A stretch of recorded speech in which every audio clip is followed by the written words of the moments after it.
Well, it's been a while since I picked out a notebook out of my Bookcase Museum collection to share with you. And this one is particularly interesting, and I hope that you will enjoy it. This is all items referencing a teacher whose name, sorry I'm getting a lot of glare, but whose name was Gladys F. Blakely. And as I said, she was a teacher back in the 1920s. And I happened across a portfolio of her material. My friend Gil Alberg had it. And so I put it all together into a notebook collection here. Flip this over. She was a very lovely lady, very typical 1920s. Looked very prim and proper. She looks like she would have been a very well-beloved teacher.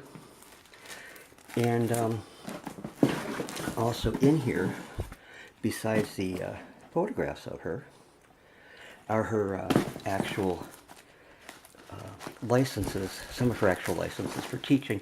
For example, this one was from the state of Iowa. It's teacher's contract, as I said.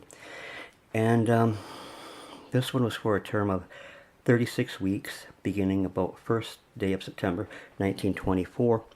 It doesn't, oh yeah, it does. The teachers paid the sum of $130 a month for 9 months of school. So here's another teacher's contract. This one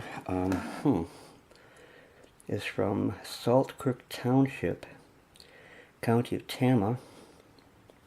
Oh, that's also in Iowa, yeah.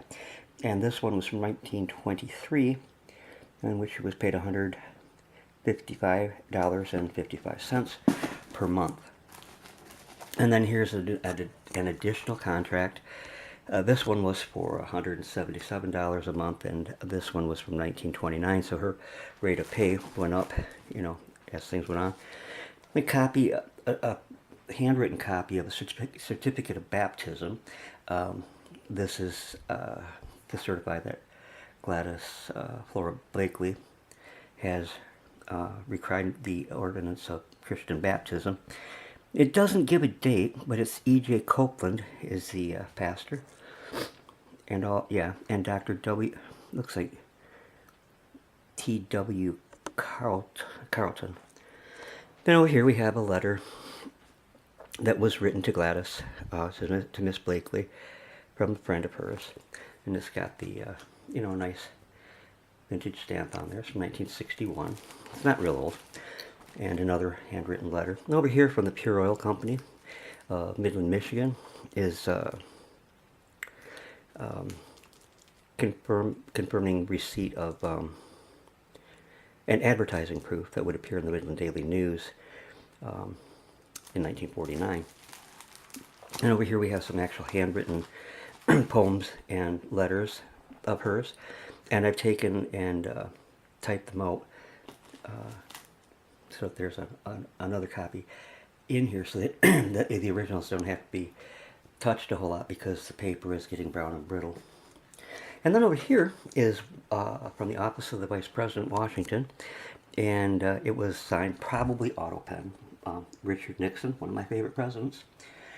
And it says, as our campaign goes into the final drive, I want you to know how very much I appreciate your wonderful support and hard work on my behalf. You know that we are engaged in one of the closest presidential races in the history of the United States. While I shall continue to campaign with increasing vigor in these final days, your invaluable work in your area is absolutely necessary to ensure our victory at the polls. I ask that you redouble your efforts in the days remaining, and I urge that you continue to contact as many persons as possible to bring them to the polls, determined to cast their votes with us. Hard campaigning lies ahead, and Election Day must be the climax of the most vigorous campaign we have ever waged together. With appreciation and my warm regards, sincerely, Richard M. Nixon. And then here's a certificate from the National Republican Congressional Committee, 1982, and I don't recognize either the signatures on there. One was Congressman Robert Michael, and the other one Congressman Guy Bender.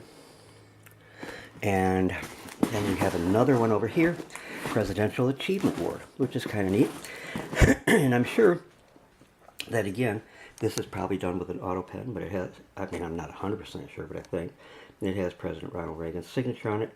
and Richard Richards, chairman of the National Republican National Committee, and it's awarding her for her work again. Nice little seal on here, if you can see that. I know I'm getting a lot of shadow, I'm sorry. I'm not doing this under ideal conditions. But then there were other papers that didn't fit into the plastic sleeves, and I put them in the back of the booklet. This is a nice certificate here. And this is certificate, or State of Iowa State Teacher Certificate, first grade, August 29th, 1921. And it reads, "This certifies that Gladys F. Blakely, having graduated from the University of Iowa with the degree of BA and certificate in education, and having done the required work in psychology and education, is hereby authorized to teach in any public school in the state of Iowa for a period of 5 years from date, subject to reinstitution as regarded by law. Special thanks, English public speaking and history, special subjects, I mean." And so it's just an interesting little collection, and I hope you've enjoyed taking a look at it.